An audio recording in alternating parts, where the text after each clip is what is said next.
Well, right off the bat, looks like I've got two different crypto videos. And again, with this waterfall sell-off, China, JP Morgan making this nonsense claim, then this video and the next one is going to make you say, huh? Was I really nervous cryptos were going away? This should seal the deal that there's nothing to worry about. It does not appear that they are going away. But before I get into this first video here, I'm just going to tell you, today being Sunday, I had a little bit of a crappy day today. So I had my 3 girls, my kids. Hey, you guys want to earn a couple bucks? Yep. All the debris in the yard, front, back, side yard, I need you guys to pick it up. If it's anything that has any kind of stick with leaves on it, pick it up.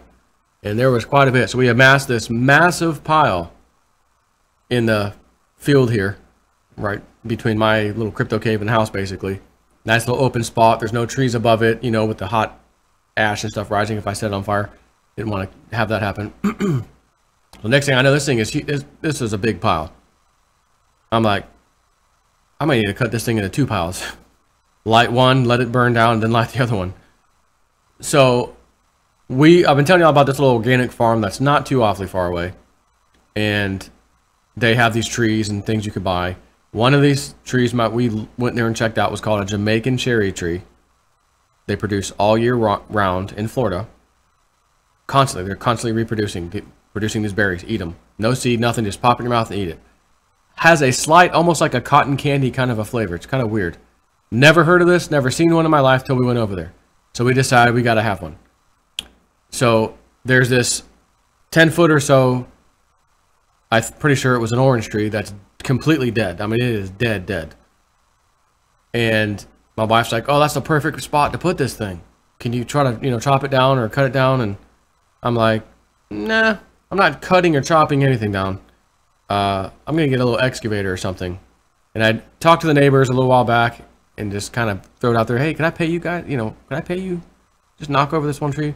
Oh, don't worry about it. Be like the neighborly thing. We're just, you don't really need it real soon though, do you? I'm like, no, not really. No, I mean, no, I didn't say not really. I was like, no, it's fine. But it's been about a couple of weeks since I asked. And then we had the storm come in and they're using their tractor over there and stuff. And I'm just like, you know what? I could go rent one for like $200 and something at the Home Depot. Little mini excavator. Have you ever used one, Joe? Never. You've never operated one? Never. But I'm pretty sure I could figure it out. So I went down there, called. You got one? Yep. We got 3 of them here. I was like, well, I want the bigger one just to be safe. I want to make sure it's got enough oomph and weight to it. So I got it. It's still a mini excavator. Went down there, got the thing. It's on a trailer, of course. It's got double axles. Naturally, this thing's kind of heavy, So wife's minivan, we put a trailer hitch on that a long time back when I got that boat I was telling you all about, which we promptly sold because no one really wanted to go out in it too much. But nonetheless, class 3 trailer hitch. So went down there. Here you go. Down payment of $300, deposit, whatever, to use it. Come unload the thing. I'm figuring everything out. Got it figured out. All right, let's go. Scoop, with the bucket, scoop that thing up. Boom. Knocked it over. Curled it. Boom. Picked it up. Set it over inside the, what's going to be the burn pile, if you will.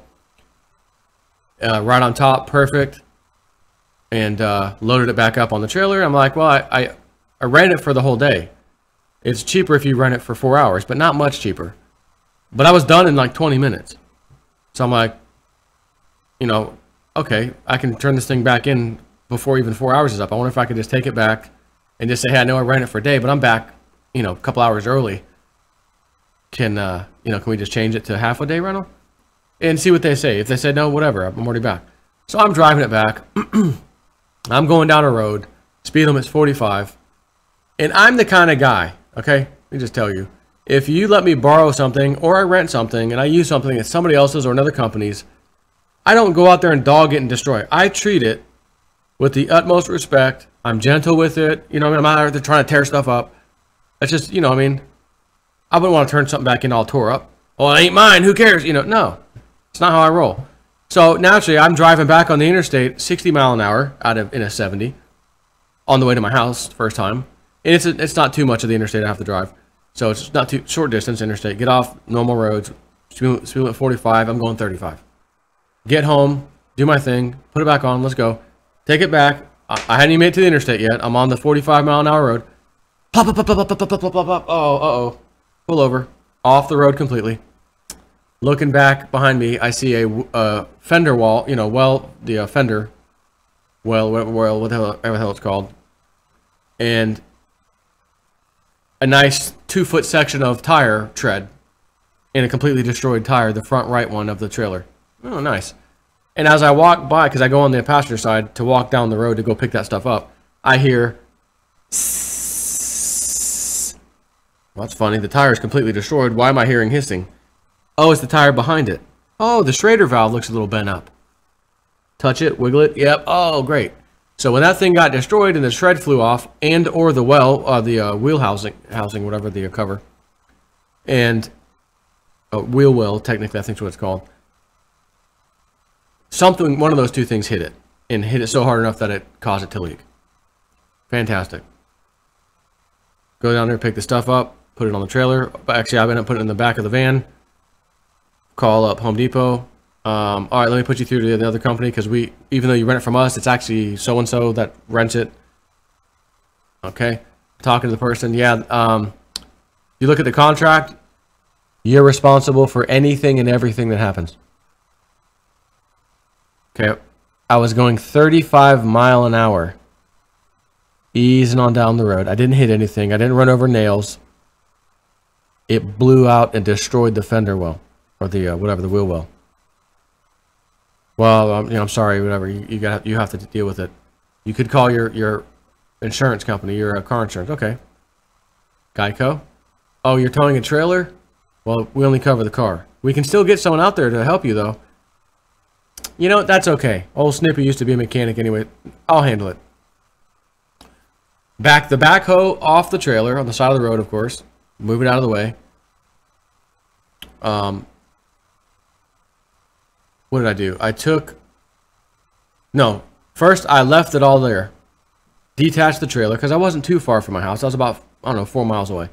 Go back to the house, get my little jack, my little floor jack, and what is known as a breaker bar, big long bar, with a socket for the proper size for the lug nuts. Got back there. Then took attached it back to the trailer, or trailer hitch to my car, of course, because the van, because you don't want to take an excavator off without it being hitched, or the thing's going to pop a wheelie, the whole trailer. So reattach that, back the excavator off to the side, jack the side of the trailer up, so both of those wheels are off the ground. They have a nice brand new looking spare right there. So take the spare off, replace the destroyed tire, put the destroyed tire where the spare was. But now I've got a back tire that's pretty much empty, because it was leaking a little bit. But I wiggled the valve in it, and I heard it hiss some more. So there was still some air in there, and it stopped leaking like that.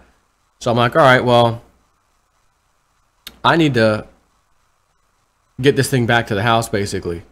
So I thought, all right, I'll see what that rear tire looks like. I'm going to load this excavator back on the trailer, but I'm going to drive it up further to the front so that the front axle of the trailer in back of my car, or van, will take the brunt of the weight.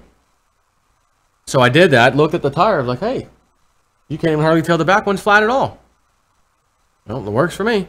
So again, went 4 miles to my house, parked it in the front, take the backhoe back off the thing.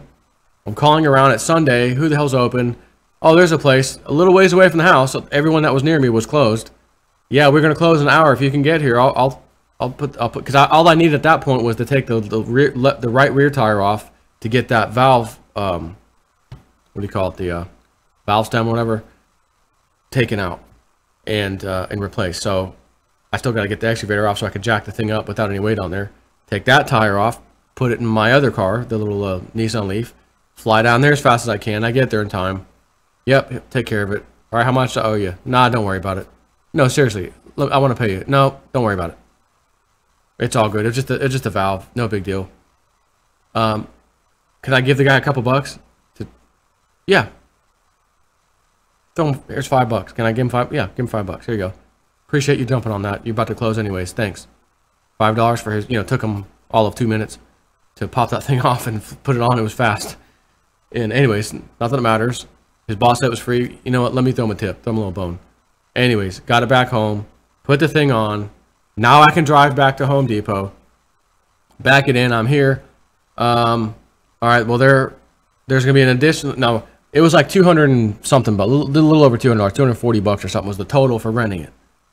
Because now it's past 4 hours, of course. So I can't ask to get the 4-hour price. And oh, you owe 135 for the front tire and 135 for the back tire. I'm sorry, that is incorrect. Only one tire is bad. The back tire is fine. The valve was bad, which I took off and had replaced. Got a brand new one on there now, and it's fine. It's pumped up. It's ready to go. The only thing is the spare tire needs to be replaced now. Oh, okay. They go out there to look at it. Oh, wait, the wheel well came off too. Yeah, when the thing blew, it knocked it off. That's what I told everybody on the phone. Okay, I got to call them back. Additional $80. Okay, you can put that wheel well back on. I know where the bolt holes went through. It's plastic, and it kind of shredded through the bottom part of it. But looking at it, you could still use it. It is totally still usable. Well, I'm sorry. That's what the tank's. All right, so let me get this straight. I used this excavator for 20 minutes. I'm driving 35 mile an hour down the damn road.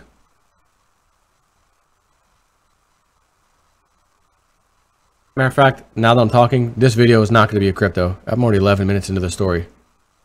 This will be a separate off-topic video.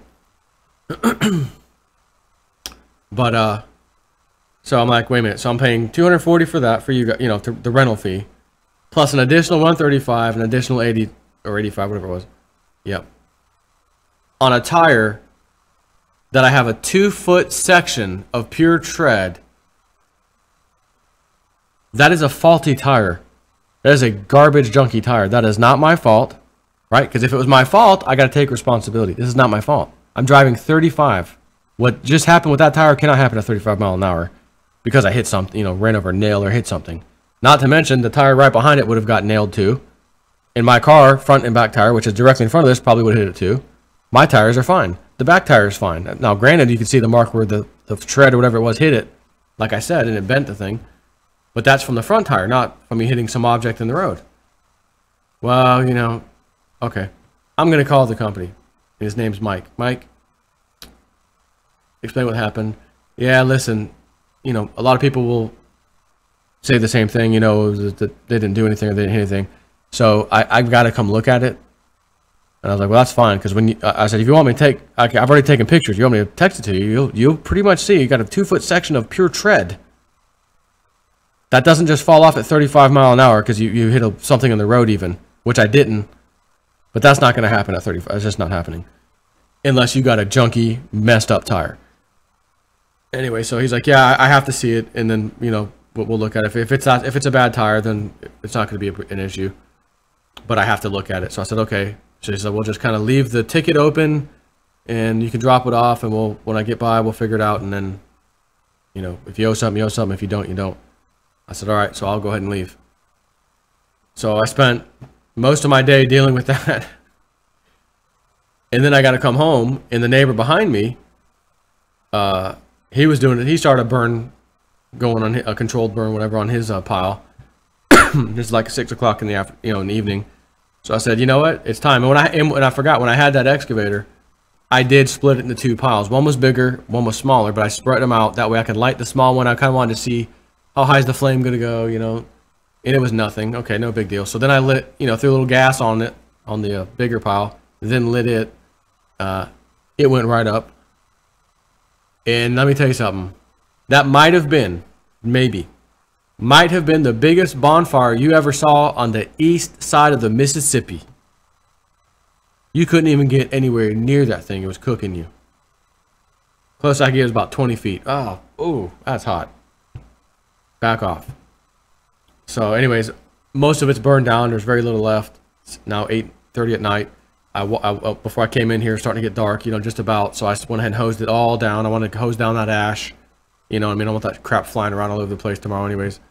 Get a little wind in here or something. So anyways, hey, crap happens. So while I'm out there at Home Depot dealing with that, and I'm pretty much ready to leave, and wife's like, all right, grab some pizzas on the way home for all the kids. They had some friends over. All right. I get a text from the realtor. Hey, Joe, it looks like we're clear to close. It's ready to go. Awesome. You let me know the time and place, and I'll be there ASAP as soon as possible. You got it. Then he texts back a little while later. Well, wait a minute. You had 2 mortgages. Remember the first one and the second one? And I'm like, yeah. He's like, I just talked to the mortgage guy. The second one, it isn't quite clear to close yet, but Monday it should be. So on Monday, I'll call you and give you the time and date. Okay, no problem.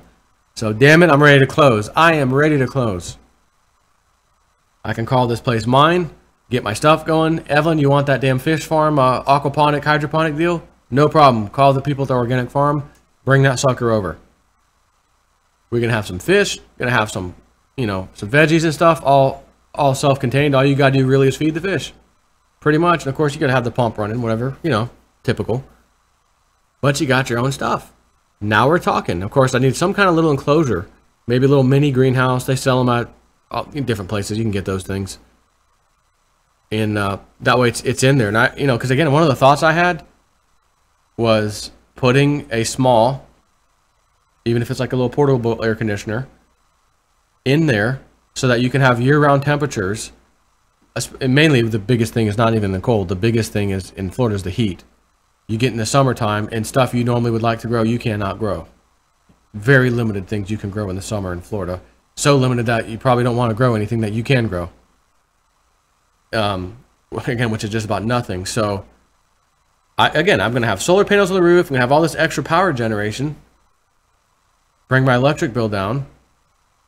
And how much is it going to cost to run a little 500 watt, even smaller? They make smaller ones, 350, 400 watt air conditioner. But again, my goal would only be that during the summer, when it would be like 90 something degrees inside this thing, to get it down to like 85, 84, 83, 82, just somewhere around there. I don't have to get crazy. You're going to have year-round grow anything you want kind of a thing. And the funny thing would be, oh, you're going to grow a bunch of strawberries? Normally stuff like that needs a nice cold, a nice little pretty damn cold hit to come out nice and sweet. How cold could I possibly get it with an air conditioner? 60 something in there, maybe, depending on several things. I don't know if I'd be able to pull that off, but at least veggie-wise, vegetables, we should be able to grow anything we want pretty much year-round. When it gets real cold outside in Florida, not that it's really cold, it's in a greenhouse already. So it's not going to be as cold in there as it is outside. So anyways, I've got some ideas, man. I cannot wait to get started and to film this stuff and show you, hey, check this out. I'm going to put this little greenhouse together. Now I'm going to stick the fish thing in there. And you know what I mean? Like, to have those videos, those are going to be cool. But I'm still stuck on this damn generator thing. And I keep leaning towards the propane one every time now. I was just, again, talking to the guy behind me that was starting his fire. He had a generator that was going, and it was loud. And it was away from the house, our house. And when we close the doors and everything, you can't really hear it. Very, very, if you shut everything off, okay, I think I can kind of hear it humming. Yeah, okay. Didn't bother us at all. It was fine. But I was talking to him, like, what size generator you got? Oh, it's a 15,000 watt. Oh, a whole house. Yep, we got a switch. We just run the whole house. And I was like, yeah, I was just kind of thinking recently, do I want something like what you got? Or maybe a 10 or 12,000 watt or whatever. I was like, but I keep looking at these propane ones, and man, it's so easy and they just work. And you got 400 gallons in a tank of, 500 gallon tank filled to the top. They'll do 400 gallons. He's like, I'll tell you, we were using about 25 gallons a day of gas on this one. And I said, well, that's, the propane, they're in the 30s usually. 30 gallons a day, or a little more, 36 gallons a day. One of the ones I calculated. So he's like, yeah, but 25 gallons a day, we had to keep that thing going. He's like, God, it'd have been so much nicer if I just had a propane that could run for a couple of weeks. We only needed it for a week. And I was like, yeah, I hear you. I said, that's why I keep going back and forth with that sounding a little better each time. He goes, I'll tell you what, if I could do it all over again, that's probably what I would like to do. And I said, well, okay, I might be sold on that. It's definitely more pricey, but at least it's there. It just runs. It just works. How's a posi track work in a Plymouth? It just does, Joe Dirt. So anyway, a little off-topic video to give you a little update of what the hell's going on over in the Jason Nip 4 household life, things I'm doing. I was going to videotape me on the excavator at first. Oh, I'll put that up. I knocked that tree down so fast, it was like, what am I gonna do? Show you me on the stupid thing? No, I didn't record it. I just said the hell with it. I'll just tell you about it, because then I had a whole lot more to tell you about. The damn thing broke down on the side of the road, freaking tire blown out. So hopefully this person realizes, oh, okay, yeah, he's right. This damn tire, it's 2 feet long of tread. Yeah, it just peeled it like right off like sardine can. I don't think the guy did that, you know. So anyways, that's all. Get on to these next videos. Take care.